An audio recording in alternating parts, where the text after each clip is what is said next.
जहां एक ओर संपूर्ण विश्व कोरोना महामारी से जंग लड़ रहा है, तो परेशानियों ने तो मानव जाति का पीछा ही पकड़ लिया है। उसी का उदाहरण है सूर्य की लिपटों से उपजा एक शक्तिशाली व बड़ा सौर तूफान, जो 16 लाख किलोमीटर प्रति घंटा की रफ्तार से पृथ्वी की ओर आ रहा है और सोमवार तक इसके पृथ्वी के चुंबकीय क्षेत्र को प्रभावित करने की आशंका जताई जा रही है।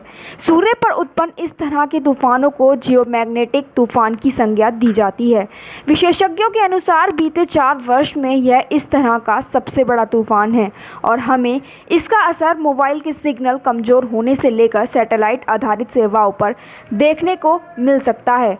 खगोल वैज्ञानिकों के अनुसार सूर्य की सतह से पृथ्वी की दिशा में तेजी से निकले कुछ अत्यधिक चार्ज पार्टिकल्स यह सौर तूफान लाते हैं। इसका असर पृथ्वी के ऊपरी हिस्से मैग्नेटाइपर पर हो सकता है।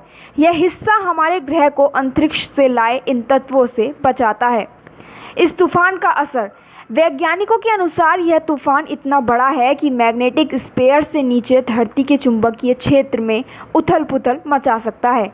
इसके ऊर्जा भरे प्रोटॉन किसी चीज़ से टकराने पर उसमें दाखिल हो सकती है, सैटेलाइट का इलेक्ट्रॉनिक सर्किट बिगाड़ सकते हैं और अंतरिक्ष यात्रियों के जैविक डीएनए पर असर डाल सकते हैं।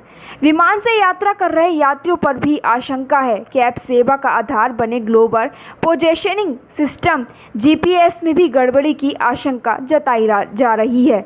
बिजली सप्लाई करने वाला पावर ग्रिड गड़बड़ा सकता है। सौर तूफान में हाई फ्रीक्वेंसी रेडियो तरंगें सोखने की क्षमता होती है। इस वजह से रेडियो संचार प्रभावित हो सकता है।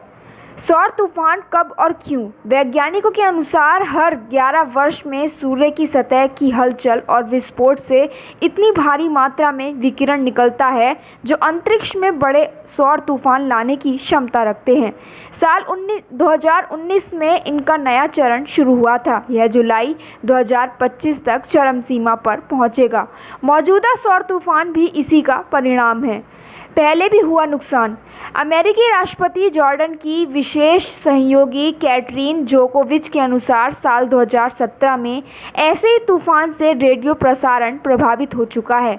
वह आशंका जताते हैं कि अमेरिका में तेजी से लोकप्रिय हो रही सेल्फ ड्राइविंग कार से लेकर हवाई परिवहन पर खतरा है, क्योंकि यह दोनों जीपीएस पर आधारित हैं।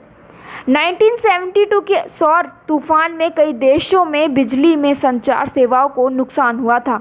अमेरिकी नौसेना द्वारा उत्तरी वियतनाम के समुद्र में लगने वाली माइंस अपने आप फट गई थी। 1989 में कनाडा के क्यूबेक में हाइड्रो पावर प्रोजेक्ट ठप होने से करीब 60 लाख लोगों को 9 घंटे बिना बिजली के 2003 में 19 अक्टूबर से 5 नवंबर तक इन तूफानों ने अमेरिका में कई बार रेडियो सेवाएं ठप की। इन्हें रेडियो ब्लैकआउट कहा गया। जापान का ADIOS 2 उपग्रह भी क्षतिग्रस्त हुआ था। रात में आसमान में दिख सकती है रोशनी। स्पेसवेयर.com वेबसाइट के अनुसार उत्तरी या दक्षिणी अक्षांश पर रहने वाले लोग रात में सुंदर अरोरा देखने की उम्मीद कर सकते हैं। ध्रुवों के नज़दीक आसमान में क्षितिज पर रात के समय दिखने वाली चमकीली रोशनी को अरोरा कहते हैं। विशेषज्ञों का कहना है कि धरती के कई अन्य हिस्सों में इस खगोलीय घटना का अनुभव किया जा सकता है। 1889 में आए सबसे शक्तिशाली तूफान के दौरान उत्तरी अमेरिका में रात में भी इतनी तेज रोशनी हुई थी कि अगर बिजली के भी लोग अखबार पढ़ सकते हैं। उधर नासा की चेतावनी है कि इस ओर तूफान का आवेग और तेज होने पर धरती की बिजली गुल हो सकती है।